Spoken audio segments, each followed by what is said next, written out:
Nous sommes à l'hôpital de Villejuif, un des établissements psychiatriques les plus importants de la région parisienne. 3000 patients passent ici chaque année pour des séjours qui durent une quinzaine de jours en moyenne. Kitty est infirmière. Tous les matins, elle vérifie que les patients ont bien rangé leur chambre. Bonjour, monsieur. Vous êtes réveillé? Oui, bonjour Kitty. Vous allez descendre? Oui, je vais descendre, mais un jour, je ne laisserai pas que descendre, je remonterai. Bon. Donc, vous rangez un petit peu votre chambre. Donc, vous prenez des draps là-bas et puis vous le refaites. Je vous avais dit ça tout. Ah, je change de drap tous les jours? Alors, si c'est propre, faudra, vous les laissez, mais vous retapez le lit un petit peu. D'accord. S'il vous plaît. Mais si je retape le lit, il va avoir mal. Déjà qu'il m'a accueilli bien. Non, c'est pas comme ça. Hein. C'est pas juste tirer la couverture, c'est refaire le lit entièrement et bien. Hein. Patrick est schizophrène. À 4 h du matin, il hurlait en plein délire devant la mairie de sa ville pour qu'on lui ouvre les portes. C'est la police qui l'a amené à l'hôpital. Vous essayez de bien le faire. Mais je n'ai pas votre savoir-faire. Mais vous savez vous débrouiller. Oui, je sais me débrouiller. Mais même à l'armée, j'ai été refusé parce que je ne savais pas faire de lit au carré. Je ne vous demande pas de le faire au carré, hein. Là. Si, c'est bien. Patrick est un habitué des lieux. À 33 ans, il en est déjà à sa 10e hospitalisation. En période de crise, il se sent invincible. Il peut courir au-devant d'un camion ou sauter d'une fenêtre. Et quand la crise est passée, Patrick ne se souvient de rien. C'est le docteur Espaz qui le suit depuis 7 ans. Bonjour, monsieur Espaz. Bonjour, asseyez-vous. Ce dont je ne me souviens pas et qui me pose effectivement problème, c'est le moment où je m'endors chez moi et où je me réveille dans la chambre d'isolement. Chez vous, vous êtes réveillé, Oui. vous vous en souvenez pas, mais vous êtes réveillé, Oui, et vous aviez un comportement totalement inadapté, dangereux pour vous-même. oui. Vous faisiez n'importe quoi, sans même vous en rendre compte, puisque vous voyez, vous en souvenez même pas. Mais ce que je n'ai pas bien compris, c'est dans la chambre d'isolement, paraît-il, il y avait une porte. Et quand j'ai retrouvé mes esprits, ma conscience, je n'ai pas compris pourquoi il n'y avait plus la porte. La porte, vous l'avez fait voler en éclats, en fait. J'ai fait voler en éclats la porte. Voilà. Mais je n'ai pas vu les éclats. Non, on a retiré la porte, parce qu'elle n'était pas réparable.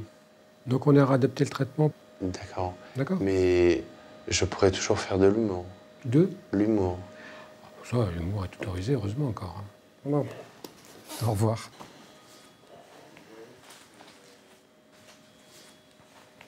On va faire pleuvoir les miroirs. Ça va? Ouais, ça s'est bien passé. Et nous sommes à l'arrivée à la conclusion que ça ne voit pas, ça ne coûte rien, mais ça existe. Au moment où il était hospitalisé, où son père s'est inquiété et a appelé la police, il était extrêmement violent et dangereux pour lui-même. C'est-à-dire que c'est sa vie qu'il pouvait mettre en danger, pas parce qu'il était suicidaire et qu'il avait envie de mourir, mais en faisant n'importe quoi, on peut mourir aussi. Voilà. Par exemple, si vous traversez la nationale en pensant que vous risquez rien, que vous êtes au-delà des problèmes des voitures qui arrivent à 80 à l'heure contre vous, vous risquez de mourir. Alors que vous n'avez pas du tout l'intention de mourir. Hein. Mais voilà, alors ce patient-là, il est capable de faire n'importe quoi à l'extérieur, ce que le commun des mortels appellera n'importe quoi. Ça a duré l'espace de moins de 24 heures. Mais pendant 24 heures, c'était très difficile. Les soins commencent au petit déjeuner. Patrick suit un traitement pour soigner sa schizophrénie. L'infirmière veille à ce que les patients prennent bien leur cachet.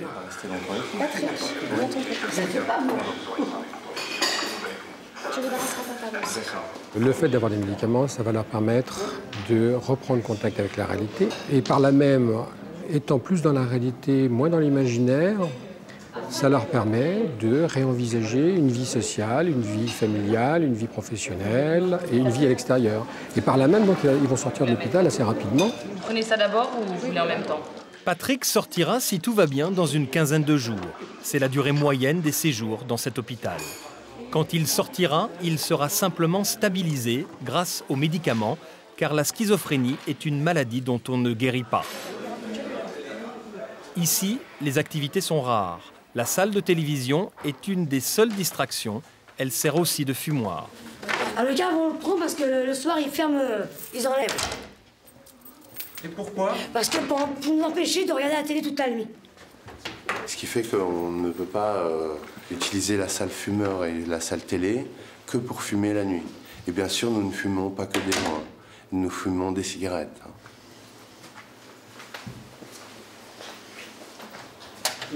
C'est pour éviter que la personne veille très tard la nuit pour cause d'insomnie. Voilà, pour cause d'insomnie. Ah, j'ai bloqué là. Ouais, t'as bloqué, mais on peut la reprendre en 15 secondes. On la reprend. Alors, en fin de compte, l'interdiction d'accorder... non, je sais pas moi. En fin de compte, l'interdiction de la télé, ça signifie que ici, c'est l'ordre public qui doit être restauré. Souvenez-vous de cette phrase, l'ordre public doit être restauré. Mais nous avons bien compris que c'est la TVA du bâtiment qui va augmenter, alors que c'est la TVA de l'alimentation qui aurait dû baisser. Et l'ordre public sera toujours restauré. Et nous instaurerons la restauration. Non, je ne suis pas royaliste. Cette nuit, Patrick a fumé du cannabis en cachette. Il a été surpris par les infirmiers à 2 reprises, dans la salle de télévision et dans le parc. Les psychiatres sont unanimes, le cannabis aggrave la schizophrénie et peut même la déclencher dans certains cas. Le lendemain, à la première heure, il est convoqué dans le bureau du docteur Espaz.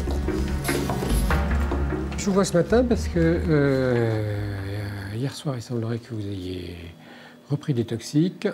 Et ce matin, pareil, dans la cour. Je n'ai pas repris de toxiques. Ça fait plusieurs jours. Ça fait plusieurs jours qu'il y a des doutes de tout le monde concernant ça. Mais non, j'ai pas fumé dans la cour. Attendez. J'ai pas dit que je n'avais pas roulé, mais j'ai pas fumé. Oui, attendez, les infirmiers ne sont pas des pluie, ils savent bien quand vous avez fumé ou quand ils n'ont pas fumé. Vous n'avez pas fumé. Ils le savent bien. Vous savez bien. On le sait. On ne peut pas conjuguer l'hôpital et l'hospitalisation avec la poursuite de toxiques qui vous démolissent. C'est incompatible. Il faut être cohérent quand même. Vous êtes d'accord avec moi? Écoutez... Est-ce que vous êtes d'accord avec moi? Je suis d'accord avec vous. Bon. Si vous considérez la somme de cannabis que j'ai assimilée dans mon corps, eh bien, depuis le temps où je fume, effectivement, je ne serai en place de n'avoir qu'un seul neurone. Que vous l'ayez relativement bien supporté au niveau de vos neurones, comme vous dites, jusqu'à maintenant, tant mieux. On est les premiers ravis de ça. Mais on n'a pas envie que la suite soit négative. Vous voyez, si on est là pour vous aider, c'est pour que demain, ça soit positif. C'est pas pour que vous accompagniez dans une déchéance. Vous êtes d'accord là-dessus? Alors, Gainsbourg aurait chanté « C'est la décadence ». Il ne s'agit pas de Gainsbourg, il s'agit de vous. Et le but, c'est que vous puissiez être à l'extérieur, vivre votre vie le mieux possible. Donc, ce qu'on va faire, là, c'est jusqu'à la semaine prochaine. De toute façon, il n'y a plus de permission de parc. Et vous allez reprendre un pyjama plutôt que les vêtements de ville. D'accord? Bon, on fait comme ça pour ce week-end. Et on se revoit en début de semaine prochaine pour reconsidérer et la sortie et comment s'est passé le week-end. D'accord? Ouais. Donc là, Patrick, vous montez un pyjama et... Je peux enlever le bas? Le bas et le haut. Et j'enlève le pyjama haut aussi. Totalement. Tout à fait. D'accord, donc j'ai droit à un pyjama. Bien sûr. Et dans les cours d'école, ils ont inventé le foulard, le delta. Et ici, on a inventé le pyjama. On s'arrête, Patrick. D'accord? On s'arrête, vous montez prendre un pyjama, on s'arrête là.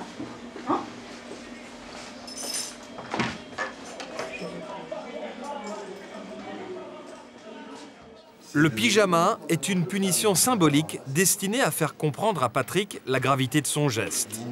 La drogue empêche les médicaments d'agir. À terme, elle peut rendre Patrick résistant à toute médication et l'enfermer dans ses délires.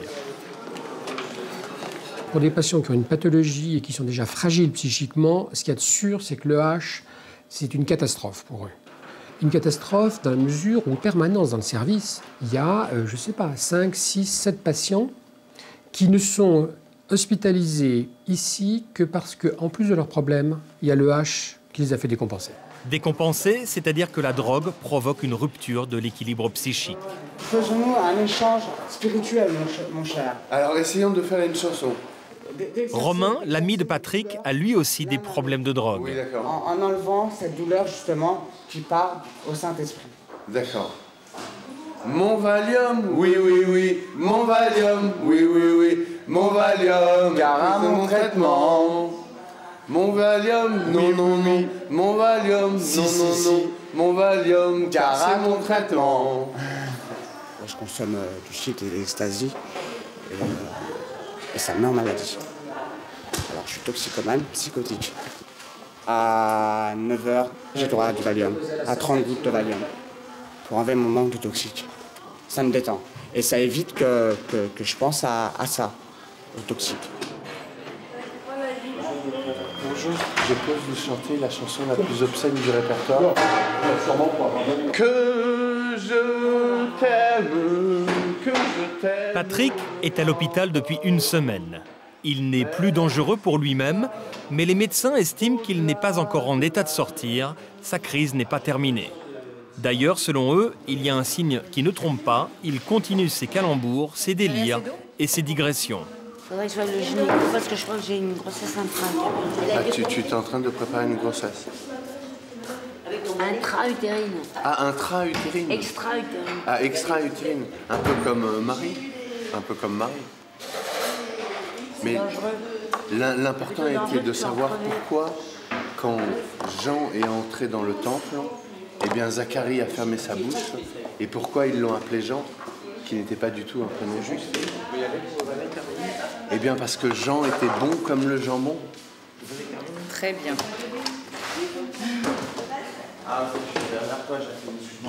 J'eus été roi, je vous nomma marquise sur le champ. Dans une semaine, Patrick rentrera peut-être chez lui à condition de suivre son traitement et d'arrêter le cannabis. La schizophrénie prend plusieurs formes. Il y a les formes les plus habituelles de schizophrénie, dans lesquelles les gens sont envahis principalement par un mécanisme, par exemple l'hallucination, ou au contraire des gens qui sont en grande difficulté dans le rapport aux autres. Et donc leur maladie n'est pas tellement sur l'hallucination, mais sur leur difficulté de s'adapter à la société, aux besoins, aux contraintes. Nous sommes dans la région parisienne. Thierry Sommier prépare le petit déjeuner pour son fils Michael. Mais Michael refuse de descendre de sa chambre. Là, monsieur, Michael n'est pas bien. Oui, là, il n'est pas bien. Là, il est allongé depuis hier, depuis avant-hier. Il y avait des signes précurseurs un peu à son état. Comme Patrick, Michael a une maladie psychiatrique. Il a 25 ans et depuis l'âge de 17 ans, il perd contact, lui aussi, avec la réalité. Ce matin, Michael est en crise. Salut Mickey. Non. C'est pas la pêche? Pas trop.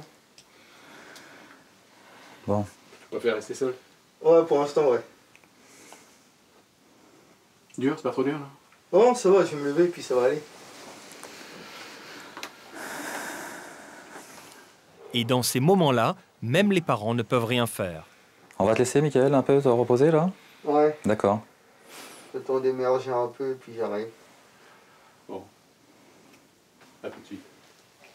Quand il ramène les draps à mi-hauteur de son visage, je peux tout de suite vous dire qu'il est dans l'univers, là. Hein. Alors là, il nous a dit qu'il allait descendre dans quelques instants, mais je peux vous dire tout de suite que ça risque de durer un petit moment, voire ne pas descendre du tout. Personne ne peut dire combien de temps Michael va rester prostré au fond de son lit. Sa crise la plus longue a duré un peu plus d'1 mois. Salut! Le père et la mère de Michael travaillent tous les deux à la RATP. Ils ont aménagé leurs horaires de travail pour que l'un des deux reste toujours auprès de Michael. Ça va? Ouais. Ça s'est bien passé? Ouais. Oui? Bon, bah c'est bien. Impeccable. Et mon fils, il va comment? Eh bien, il va gentiment, il est à coucher. Tu vas te changer, tu t'arrives? Ouais. Ça fait partie de notre vie. Et c'est pas toujours facile à accepter. Même si on a la volonté de vouloir s'en sortir, parce qu'il n'est pas question de baisser les bras. Hein. Du tout, du tout. Déjà pour lui. Pour la petite sœur. Et puis Pour mon épouse et moi-même, bien sûr. 4 heures ont passé et Michael est toujours dans son lit. Voilà, il est toujours 1h moins le quart. Il s'en est écoulé du temps par rapport à tout à l'heure. Il n'est toujours pas descendu. Tu vas prendre tes médicaments, puis tu vas venir manger avec nous? Ouais. Tu t'es pas levé du tout ce matin? T'as même pas pris ton petit-déj, rien? Non. Ça va faire bientôt 5 ans que j'ai cette maladie. Au début, j'avais des idées assez tristes et malheureuses parce que je voulais tuer carrément des gens de mon entourage et tout. Et puis après, ça s'est dissipé, quoi. C'est des petites... Je fais tout et rien, quoi. Tout passe par la tête, mais on fait rien, quoi, en fait. Je veux pas dire que je vis mal, je suis pas en fauteuil roulant, je suis pas non plus autiste, je suis pas dans mon monde tous les jours, quoi. C'est un coup je vais bien, un coup je vais mal, mais le problème c'est que la maladie a fait ce qu'elle veut avec moi, quoi. Si elle veut que du jour au lendemain je tombe malade, moi je peux pas savoir, c'est pas moi qui décide. Hein. T'enfiles un pantalon, tu te coiffes et tu viens déjeuner avec nous. Quand on est après lui, c'est pour le secouer, pour le stimuler, pour qu'il aille de l'avant, qu'il s'en sorte, quoi. Mais de là, on s'aperçoit qu'effectivement, il ne peut pas réagir comme nous. D'être gentil, d'être désagréable, d'être même méchant, il n'y a rien qui change. Il n'y a rien qui change. On voit que c'est son état quand il est en crise. On a tout essayé. C'est pas des crises de folie, c'est pas des crises... Bon, tu viens faire la fête avec nous, tu viens... il essaye, mais c'est pas... Ouais, qu'il avance pas, quoi.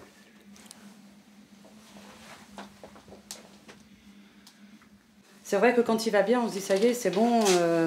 On a appris à dire pour combien de temps. Maintenant, on se dit pour combien de temps ça va aller. Donc on en profite, voilà. Et on s'aperçoit dès les premiers symptômes que on va retomber, puis voilà. Donc ça fait mal, quoi. C'est pas juste, c'est tout. C'est pas juste. Pourquoi? Pourquoi lui, qui a jamais fait mal à personne? Pourquoi il n'y a pas de solution? Et puis voilà, c'est dur. C'est comme ça. Au bout de 5 heures, sans que l'on sache vraiment pourquoi, Michael parvient à sortir de son lit. T'as pris tes médicaments? J'avais d'enfiler un pantalon. T'as pas voulu? Non. Non, je vais me coucher à droite. Bah oui, je sais bien. Comme d'hab, quoi. Ouais. Michael n'en dira guère plus. Il prononcera à peine quelques mots avant de passer à table. Hé, chef! La madame est servie. Merci. Tu devais pas aller à la mission locale aussi aujourd'hui? Ouais. Faut annuler ou c'est pas la peine? Bah si, il faudra annuler. C'est pas la peine, quoi. Hein? Non. Non? Rien du tout? Pendant tout le repas, il va rester étranger à tout ce qui l'entoure. Non. Hello? Oui, oui, oui. Rien du tout? Tiens, rien du tout. Tu bois? J'arrive. Hello? Bois. Non, c'est bon. Il faut que tu boives. T'en veux? On se partage les tâches, c'est sûr. T'en veux? Heureusement. Ouais, je m'en vais, ouais. Je crois que je vais redormir. Oui. Est-ce que t'es fatigué? Ouais. Il profite de rien, quoi. Oui, voilà. Il voudrait être avec nous, il voudrait... il souffre sûrement énormément et nous, on souffre aussi de le voir comme ça. On essaye de l'encourager, mais il n'y a rien.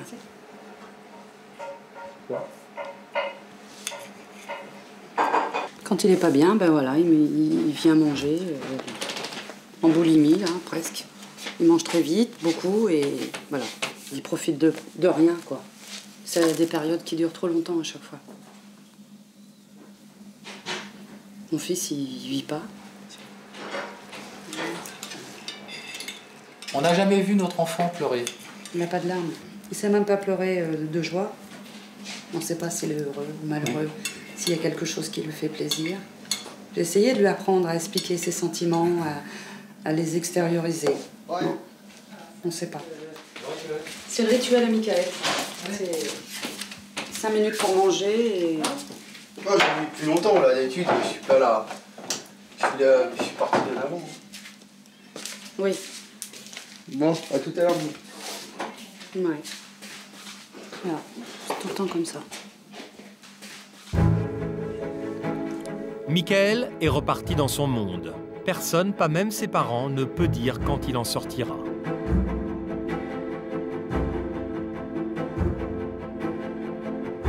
Magali a 22 ans. Elle est schizophrène.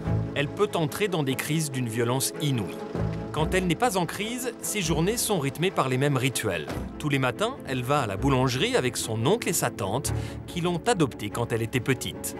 Sa tante doit être assise obligatoirement à ses côtés pour la rassurer, mais aussi pour la surveiller, car à la moindre faute d'inattention, Magali peut en profiter pour faire une bêtise. Magali ne peut pas ouvrir sa porte elle-même? Non, on a été obligé de la bloquer parce qu'à 2 reprises, elle a ouvert la porte sur l'autoroute. Donc, il y a un danger qu'elle se fasse écraser.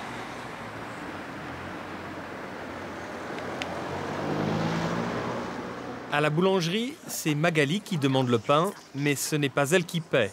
Impossible pour elle d'avoir le moindre contact physique avec une autre personne. Bonjour, une baguette, s'il vous plaît. Tiens, je peux pas payer. Je donne le matin. 64 centimes. Au revoir. Je me sens agressée. Je me sens agressée quand on me touche, des trucs comme ça. Depuis qu'elle est schizophrène, Magali vit en permanence dans l'angoisse. Depuis que j'ai cette maladie, c'est vrai que donc, il y a du monde autour. J'ai peur qu'on me regarde, peur du regard des gens. Quand on me regarde, c'est comme si on allait me tuer, des trucs comme ça, quoi. La foule, le bruit, les grands espaces, faire les courses dans un grand magasin sont des épreuves épouvantables pour elle. Un acte aussi banal peut déclencher une crise d'hallucination. Dans le magasin, je vois des gens derrière moi, je me retourne et j'entends Magali, des gens qui m'appellent. J'ai eu des hallucinations terribles. Je me trouvais dans un magasin de sport et à ce moment-là, j'ai vu un monsieur qui avait un pistolet dans la main et je me croyais dans une prise d'otage, dans un attentat. Donc moi, la première chose à faire, je dis à ma tante, on peut partir parce que j'ai l'impression qu'il va prendre en otage tout le monde et moi, je serais partie, je serais sauvée, quoi. Ce qui semble étrange, c'est qu'elle est totalement consciente que ce sont que des hallucinations. Sur le moment même? Dans les 5 minutes qui suivent, oui. Alors là, c'est jus de fruits. Ouais, je vais chercher mes jus de fruits, j'y vais. Tu restes là, par contre, hein? Oui, je reste là. Exceptionnellement, Magali s'éloigne de quelques mètres de sa tante. Pour elle, c'est un exploit.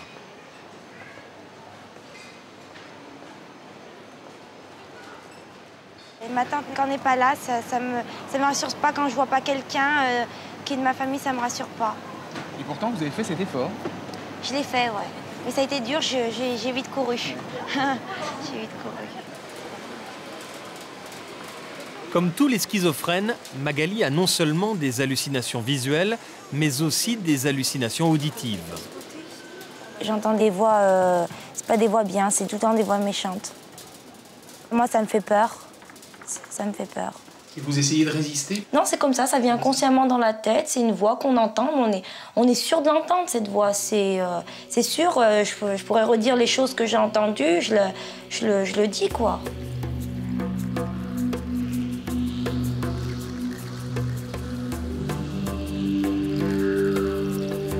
Tout a commencé lors d'un séjour en Grèce. Magali avait 17 ans.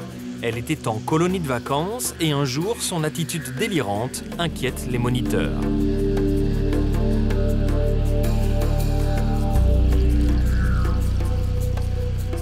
Elle avait mis sa vie en danger en Grèce, donc on l'a fait rapatrier. Et quand elle est arrivée en France, on n'a plus reconnu Magali du tout.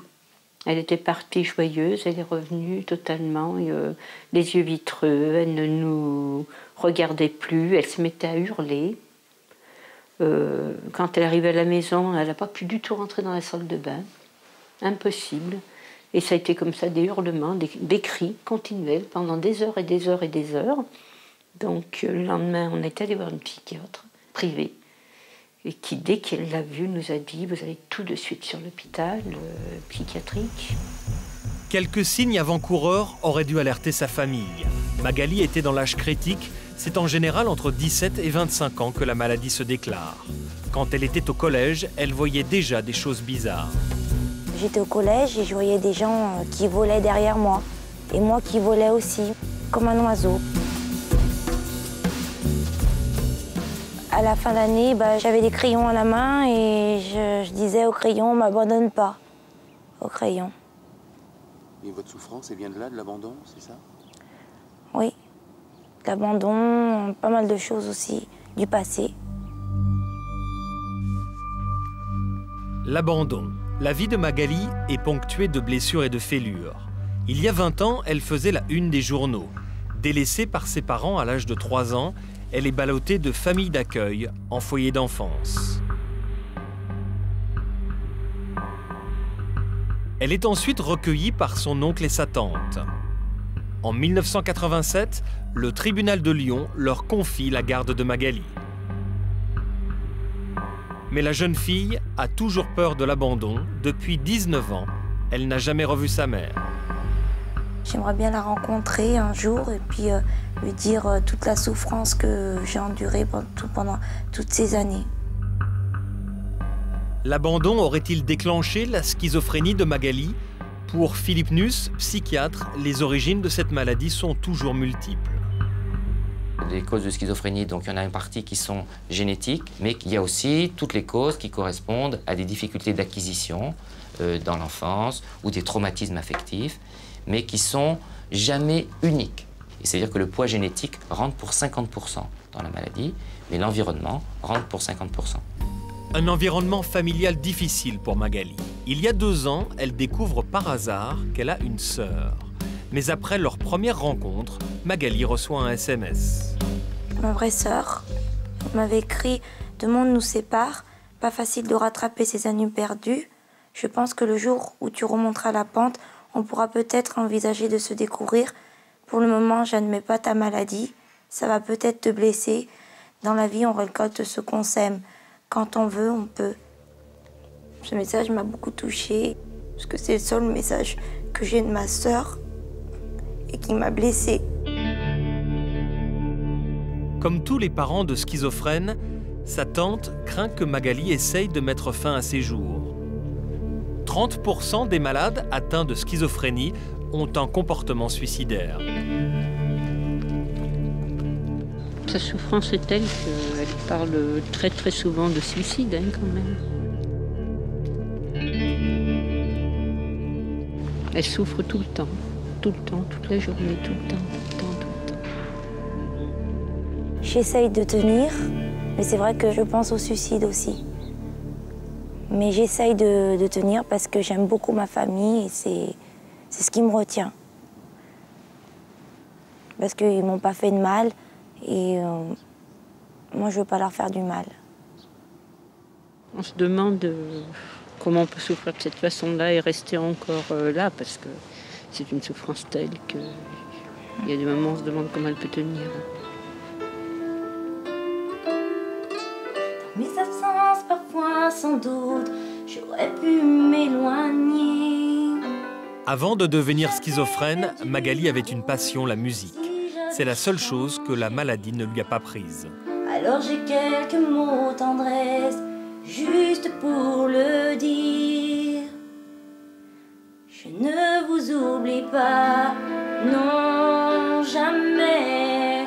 Vous êtes au creux de moi. Quand je suis mal, quand ça ne va pas et j'ai besoin de libérer, je le fais passer par la musique. Toutes mes émotions, je les fais passer par la musique.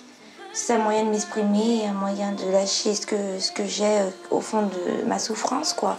Et je le fais passer à travers les notes de musique. Alors mes bonheurs, mes déchirures se partagent avec vous. C'est notre histoire à nous. Je ne vous oublie pas. Mais la musique ne parvient pas toujours à calmer Magali. Elle peut entrer en crise à n'importe quel moment. Des crises violentes qui terrorisent toute la famille. À chaque repas, c'est Magali qui impose le menu. À la moindre contrariété, elle peut entrer dans une rage folle. À table, elle veille à ce que tout le monde finisse son assiette.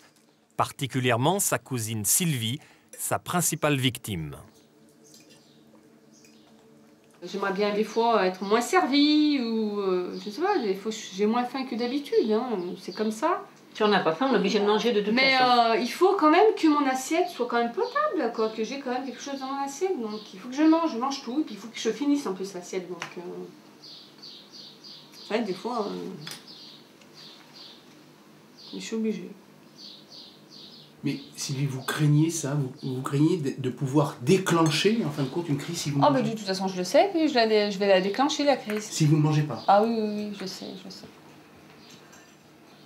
Mais ce n'est pas tout. Après le plat de résistance, Magali choisit aussi le dessert de sa cousine. Cette semaine, c'est compote et rien d'autre. J'avais dit des fruits. Quand tu me dis des fruits, tu m'as dit que tu en as pris déjà la semaine dernière.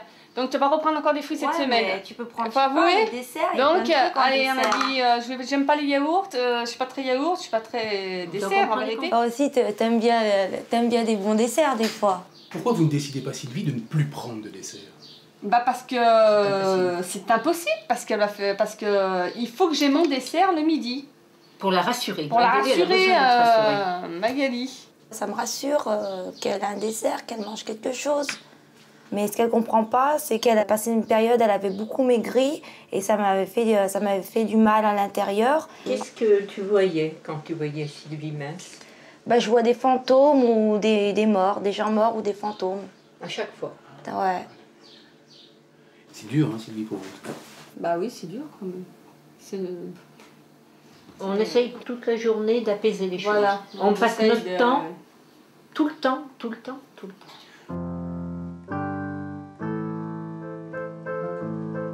Malgré toutes leurs précautions, ils ne parviennent pas toujours à éviter les délires de Magali. Samedi matin, ma tante elle a été chercher des fruits au village. Et puis mon oncle il était dans la voiture avec moi. Je dis gentiment à mon oncle, tu peux mettre le chauffage s'il te plaît? Et mon oncle il m'a répondu, c'est pas toi qui paye le gasoil. Et moi je me suis sentie envahie et menacée. À la maison, je suis rentrée, j'ai tout cassé. Je m'en suis pris à l'armoire, j'avais tout cassé. Je m'en suis pris à mon lit que j'avais tout cassé, dessous, les barres. J'ai arraché tous mes rideaux. J'ai écrit sur les murs des insultes. Et puis j'ai donné un coup de ciseau dans le mur. Quand je pète les plombs, plus rien n'y fait, quoi. Plus rien n'y fait. Je suis plus dans la réalité. Il faut me laisser toute seule parce que si elle est là, je vais m'en prendre sur elle. Et ça vous arrive, ça, quelquefois? Bah oui, de m'en prendre sur elle, ouais. Moi, elle me tape dessus, à coups de pied, à coups de poing. J'ai des bleus de partout, d'ailleurs. Donc, il a fallu l'intervention d'un voisin pour arriver à peu près à calmer les choses. Le problème, c'est qu'elle se blesse. Après, là, quand la crise est passée, je reviens à la réalité des choses. Et je comprends ce que j'ai fait. Je me dis, c'est pas bien du tout ce que tu as fait. J'essaye de réanalyser ça chaque jour et je m'en veux, quoi. Je m'en veux. Auparavant, sa tante travaillait sur les marchés, mais Magali l'appelait toute la journée au téléphone. Elle a dû abandonner son travail. Elle le regrette aujourd'hui. Depuis que j'ai arrêté de travailler, la maladie de Magali s'est un petit peu aggravée. Parce que maintenant, elle vit dans un huis clos complet. Ça veut dire qu'on est tous là avec elle, on s'occupe que d'elle et ce n'est vraiment pas bon en ayant sa maladie. Vous vous sentez responsable? Ah oui, un petit peu, oui, bien sûr. Même si on nous dit de ne pas l'être, on l'est. Qu'est-ce que vous auriez pu faire? Ne pas la couver comme on l'a fait. La pousser sans arrêt, aller dehors, la pousser. Parce qu'on se rend compte que maintenant, 5 ans après, quand même, sa vie, elle est entre parenthèses. Elle ne vit pas, elle survit.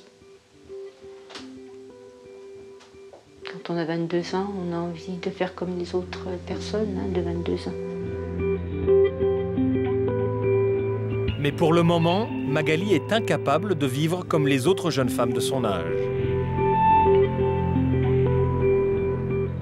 Retour à l'hôpital de Villejuif. Après 15 jours d'hospitalisation, Patrick rentre à la maison. Viens plus ici, Patrick. Non, je ne reviendrai plus jamais, à moins qu'on m'y amène de force. Et ça, vous le savez, ça ne dépend pas de moi. Ça dépend de qui, mon cher? Ça dépend de qui? Ça dépend de l'énergie. Ça dépend de l'ordre public. Quand je trouble l'ordre public, j'ai droit à venir ici. Bah comme moi. Patrick rentre à la maison, mais il risque de revenir bientôt à l'hôpital.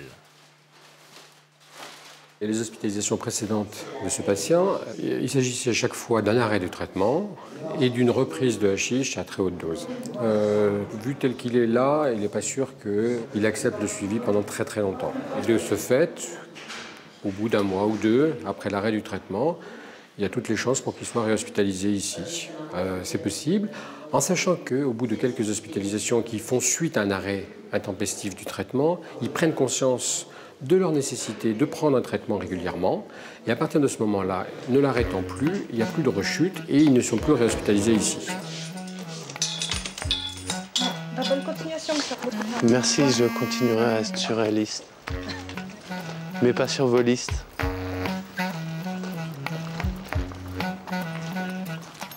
Patrick, comment tu te sens là? Tu es content d'être dehors? Oui, je suis extrêmement content d'être dehors, car enfin je vais pouvoir m'exprimer en surréaliste et j'espère bien faire quelque chose de ma vie. Ne pas désespérer ma famille tout le temps.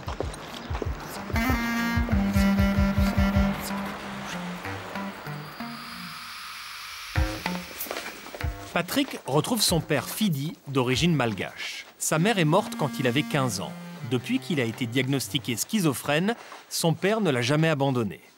Patrick a une passion, la peinture. Fidi essaie de comprendre les tableaux de son fils, même s'il a parfois quelques difficultés. J'ai jamais compris ce tableau. Pour moi, ça reflète ce qu'il y a dans la tête de Patrick. Un mélange confus. Il n'y a que lui qui puisse comprendre. On comprend rien. On comprend rien du tout. Tu sais, dans l'art contemporain, il y a beaucoup de choses qu'on ne comprend pas.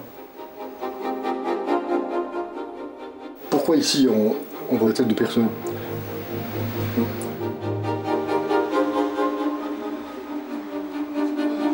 Pour le père de Patrick, aucun répit, la santé de son fils est un souci quotidien. Dès qu'il se lève, il faut toujours que je pose la question, ça va? Parle-moi s'il y a quelque chose qui ne va pas. Comme ça, au moins, je sais que ce qu'il faut faire. Éviter la crise à tout prix. Dans ces moments-là, Patrick devient très violent, impossible à maîtriser. Il ne reconnaît plus personne, ni son père, ni son frère Bertrand. Seule solution, appeler la police ou les pompiers, les deux seuls services de l'État qui se déplacent dans ces cas-là.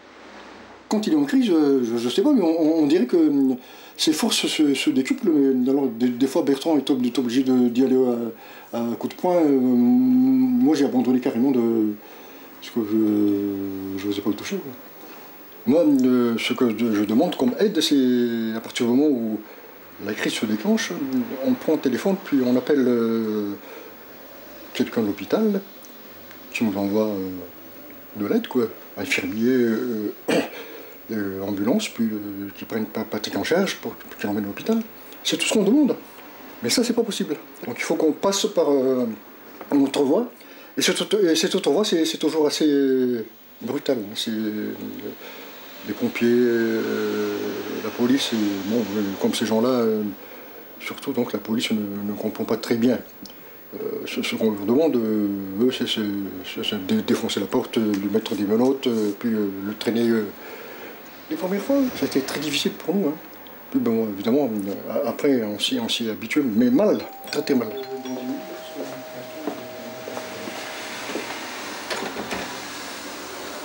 Patrick, bonjour. Gérard, le voisin de palier, a été le témoin de nombreuses crises. Les cris, la musique tonitruante ou les conversations délirantes, il a fini par s'habituer. C'est un voisin un petit peu particulier, oui, un petit peu particulier. Avec des sautes d'humeur. Des fois il est bien, ça se passe très bien, on discute sans aucun problème de tout.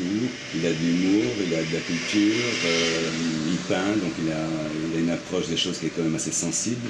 Et puis évidemment, avec des situations de rechute, le personnage est un peu plus coloré, plus agressif, plus provoquant.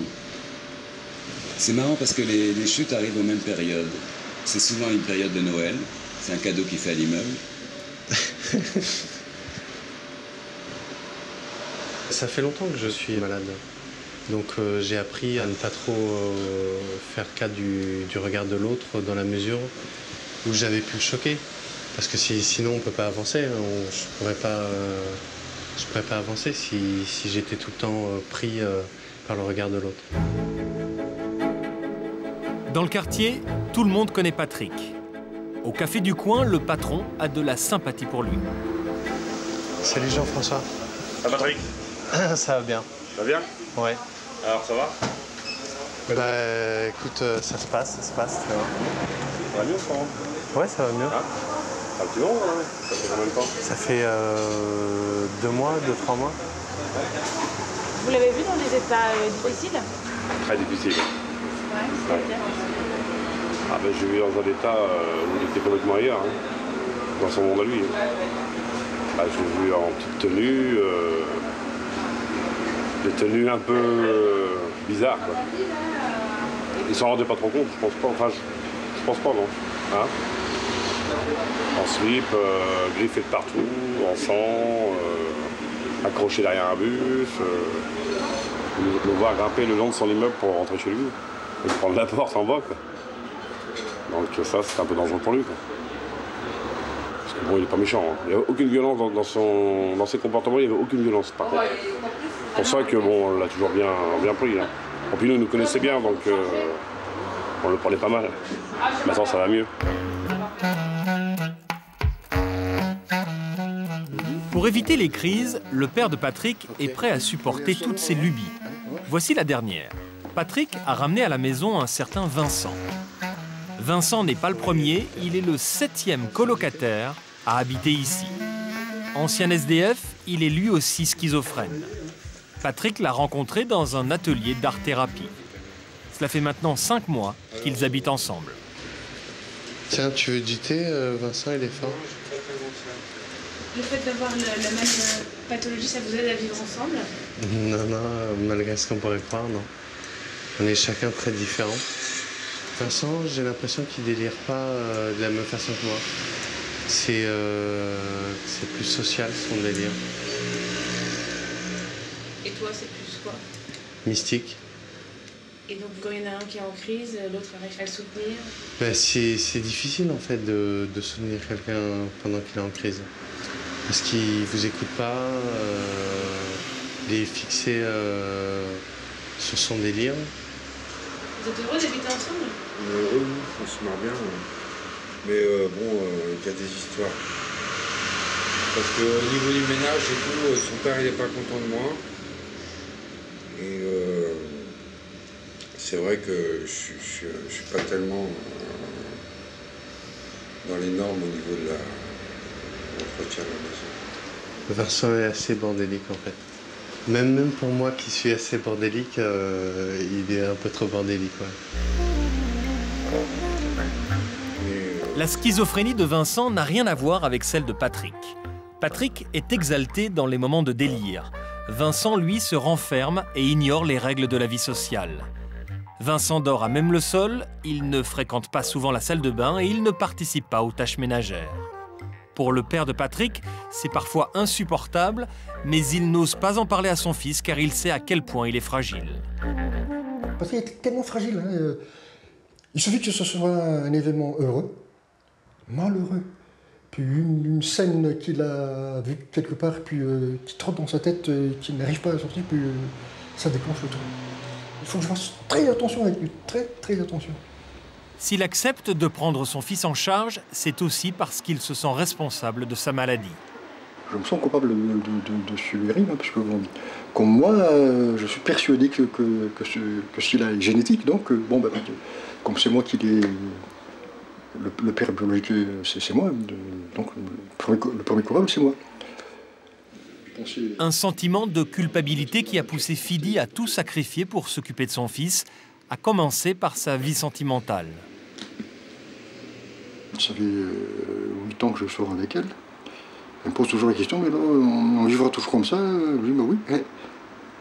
Ne me pose jamais la question, ne me demande jamais qui il faut que je choisisse parce que tu connais la réponse et si ça te plaît pas, ben, tu peux tout de suite t'en aller. Tant que j'ai pas la certitude qu'on pourra le guérir définitivement, parce que sinon c'est pas possible. Toute ma vie c'est Patrick, c'est par amour. Et c'est un amour qui ne s'éteindra jamais, je ne peux pas m'éloigner de lui.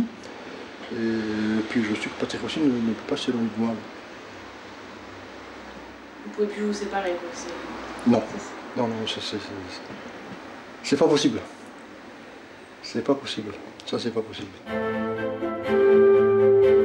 Aujourd'hui, Patrick a pris conscience que ces médicaments lui permettent d'éviter les crises et de mener à bien ses projets.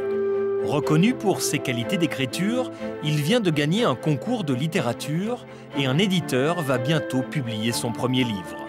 Dans le même temps, il continue à peindre. Ses toiles ont déjà été exposées. Il prépare sa deuxième exposition.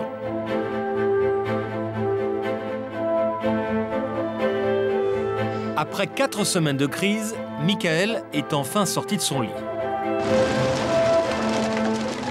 Cette fois, il va mieux, et quand Michael va mieux, c'est toute la famille qui se porte bien. Ce matin, Thierry Sommier rentre son bois pour l'hiver. Michael a même décidé de lui donner un coup de main. Pour la famille, c'est un événement. Je préfère qu'il se retrouve efficace comme il est aujourd'hui, c'est-à-dire quand je lui demande un service quelconque, il réagit aussitôt. J'ai pas besoin de le redemander à plusieurs reprises comme quand il est mal, malheureusement, ou quand il est inactif. Bon, là, c'est même pas la peine de lui demander quoi que ce soit. Pour retrouver son indépendance, en fin de compte, le voir libre lui-même comme un jeune d'aujourd'hui. Quand il n'est pas en crise, Michael peut même conduire une voiture. Il a passé son permis avant que la maladie ne se déclare. Aujourd'hui, les médecins ne s'opposent pas à ce qu'il prenne le volant. Quand je vais mal, je conduis pas.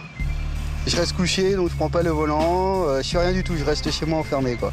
Une fois que je me sens bien et que je suis sûr de rouler normalement, de pas causer d'accident, de pas gêner autrui, donc je prends le volant et puis je circule normalement, quoi, comme une personne qui a son permis. Vous avez déjà eu des accidents?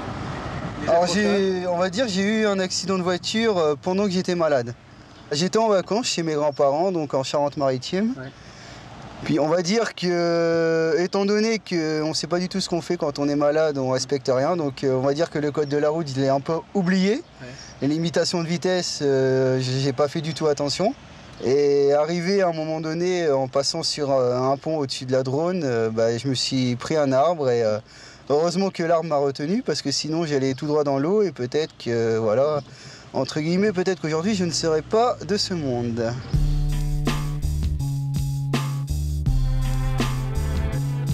L'état de la voiture en dit long sur la violence du choc.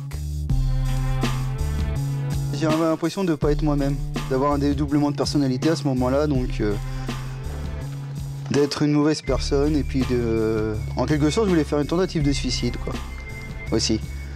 Donc je me suis dit pourquoi moi et pas les autres. Par miracle, entre guillemets, j'ai réussi à m'en sortir. Pour s'en sortir vraiment, Michael doit d'abord trouver un emploi. Il a déjà travaillé comme éducateur auprès d'élèves en difficulté. Sa maladie l'a empêché de continuer. Aujourd'hui, il vient de recevoir une proposition pour une formation. Il a rendez-vous à la mission locale pour l'emploi de Bondy. Aujourd'hui, on prend la direction plutôt de la vente des produits multimédia parce que tu as quand même des connaissances, tu n'es pas blanc par rapport à ça, bien au contraire. Donc, est-ce que tu te sens capable de tenir la route, hein? Je suis motivé là. Tu es motivé? Ouais. Est-ce que la motivation par rapport à ton souci de sommeil, tu penses que tu vas réussir à... Ouais, j'essaie depuis de penser à ça. C'est vrai? Et de me dire, voilà, on va essayer de surmonter la maladie. D'accord, c'est une bonne idée. Est-ce que ces absences peuvent être préjudiciables? Oui, bien entendu. On va pas se voiler la face. Si demain, Michael fait faux bond à un employeur en s'absentant 2 semaines ou 1 mois, l'employeur aura, on le sait, toute liberté de mettre terme au contrat, et ça, d'une façon très simple. Maintenant, j'ai vraiment beaucoup d'espoir. Je pense que cette formation qui va lui apporter beaucoup va elle aussi le stimuler et probablement qu'il va oublier. Il va oublier qu'il peut des fois s'endormir et donc passer à autre chose. Un espoir auquel tout le monde s'accroche. Mais pour le moment, la famille vit toujours au diapason de la santé de Michael. Tiens, Mickey. Que l'on évoque les bons ou les mauvais souvenirs, c'est toujours sa maladie qui revient sur le tapis. Michael bébé, Michael un peu plus tard, Michael avec sa petite sœur. Ah, elle est récente celle-là. Le repos du guerrier. Michael qui dort à la plage, ben oui, petit père. Là, il n'allait pas bien, là. Non, il n'était pas bien du tout, non. Il faisait l'effort de nous rejoindre à la plage. Ouais, C'était pour pas être loin, avec nous. Il y avait 20 mètres, mais enfin, il fallait les faire. Michael à Ajaccio. Et le fait de prendre régulièrement les médicaments aide. On se demande, puisqu'il en prend depuis un certain temps et ça revient périodiquement. Donc, je sais pas, je crois pas, non. Ça revient tout le temps, donc les médicaments... Hein, Michael? Tu prends tes médicaments et tu retombes malade quand même? Ouais, mais moins qu'avant. Moins? Ah oui, moins qu'avant, largement. Moins qu'avant? Oui, je trouve, oui. Tu trouves, toi? Ouais. D'accord. Récemment, ça faisait combien de temps Bah, il y avait 4 mois d'écart. Non. Ah bah si. 2 mois, Michael. Non. Je suis désolée. Non. Décembre, et je suis passé à mai. Non. Il n'y a pas eu... Il y a eu février. Février, il n'y a quasiment rien eu. 2 jours, je les compte pas pour moi. Un peu plus de 2 semaines. Non. Si.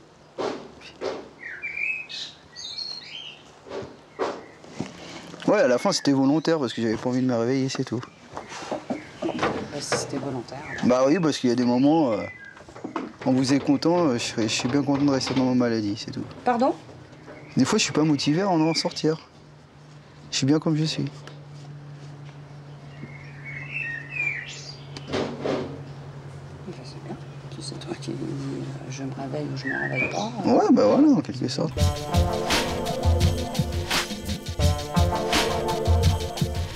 Le conflit entre Michael et ses parents est palpable. C'est peut-être un facteur aggravant de sa maladie. Pour essayer de guérir leur fils, les Sommier ont entrepris une thérapie familiale. 1 fois par mois, ils se rendent chez le psychiatre. Pendant près de 2 heures, chacun va exprimer ce qu'il ressent, sans retenue ni tabou.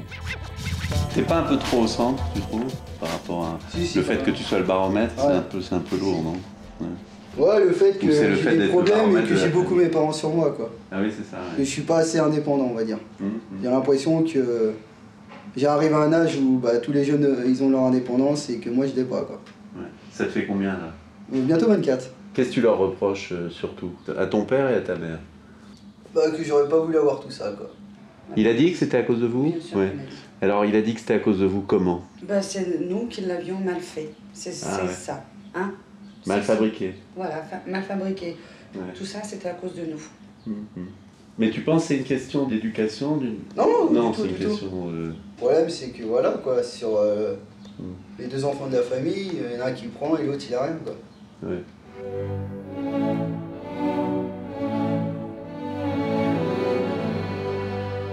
L'éclosion d'un trouble psychique majeur dans une famille, c'est une déflagration absolument phénoménale.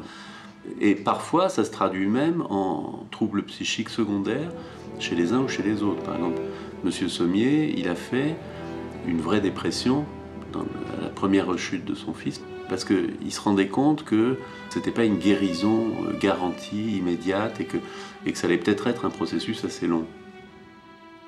Tu te souviens du premier épisode? Ouais. C'était quoi tes idées à ce moment-là? Oula, il y en avait plein, là. Surtout des mauvaises. Ouais. C'était quoi les mauvaises idées? Attention papa, ouvre bien tes oreilles, ça va recommencer. Je draguais les infirmières étant jeune et tout, et puis voilà quoi, il y avait des attouchements et tout quoi. Ah ouais? Ouais, carrément. Ouais. Tu leur mettais la main aux fesses? Voilà, tout à fait. T'étais un peu excité? Je sais pas, j'avais la voix qui me disait de faire et puis je sais pas. C'était une voix, j'avais un espace d'avoir, je sais pas, un diable, un exorcisme, je sais pas, mais j'avais l'impression d'avoir quelqu'un dans mon corps qui me parlait et qui me disait bah tu fais ça, ou sinon il va t'arriver quelque chose d'autre quoi. De mettre la main aux fesses d'une infirmière, tu l'aurais jamais fait si t'avais pas les voix? Non. Mon mari, il s'est cogné la tête contre les murs tellement il se dit mais c'est pas mon fils, c'est pas Michael, c'était pas lui. On a du mal à reconnaître son enfant. On a l'impression tout d'un coup d'un changement tel que c'est plus lui. Or, c'est toujours lui. Et donc, il faut arriver à comprendre que t'es pas un martien, hein, que t'es une personne comme une autre. Grâce à cette thérapie, les parents de Michael ont réussi à accepter la maladie de leur fils et à ne plus dépendre de ses crises.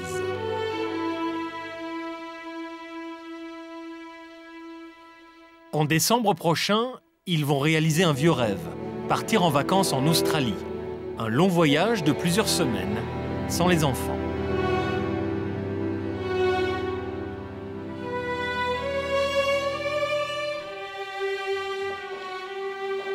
Aujourd'hui, Magali est anxieuse. Elle va revoir sa meilleure amie de collège. Une grande première. Voilà 6 ans que Magali a coupé les ponts avec tous ses amis d'enfance.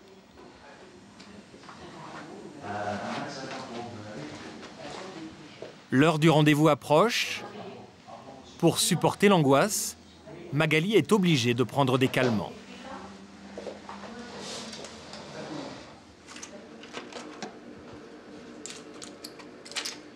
Celui-là, c'est pour l'angoisse.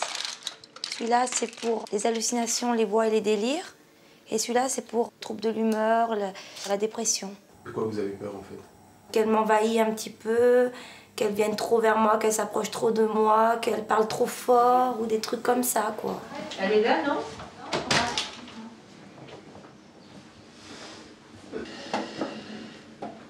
Ah, Corinne, ça vient. Ah, mais t'es toute belle en plus. Ouais. Corinne a continué ses études. Elle est étudiante en 2e année de commerce. Magali, elle, a dû abandonner l'école en 3e. Depuis, sa vie s'est arrêtée. Je pensais que c'était Sud-Amiens. Son seul et unique sujet de conversation, la maladie dont elle ne parvient pas à sortir. J'ai changé mon traitement, là. C'est vrai? T'as Ouais. fait notre traitement? Ah ouais. Parce que j'ai passé une sale période de crise, d'hallucination, tout ça. Elle a eu 3 Là, mois, j'ai pareil, changé. C'est une sale maladie, c'est une galère. De toute façon, j'ai dit, il faut que tu sois forte. Ouais, ouais. Parce que bon, c'est vrai qu'avant, Magali, elle était vraiment pleine de vie, quoi. Je veux dire, on a fait aller son coup, elle adorait danser, enfin, je veux dire, c'était vraiment quelqu'un de dynamique. Et puis, c'est vrai que maintenant, ben... Elle peut très bien vivre avec une schizophrénie, comme tout le monde, avec des traitements appropriés, mais surtout, il faudrait qu'elle ait le courage d'aller vers les autres. Voilà. Tant qu'elle restera à la maison, elle ne peut pas s'en sortir. Bon, je lui ai dit, la maison est ouverte, elle peut passer quand elle veut. Il n'y a pas de souci. Donc c'est quand que tu viens? Alors là, tu poses une colle. Je sais pas. Non, mais tu comprends que c'est pas moi, c'est la maladie qui m'empêche, quoi. C'est pas facile, mais... Les retrouvailles ont duré une demi-heure. Un exploit pour Magali. Un exploit pour l'instant sans lendemain. À ce jour, elle n'a toujours pas revu sa copine.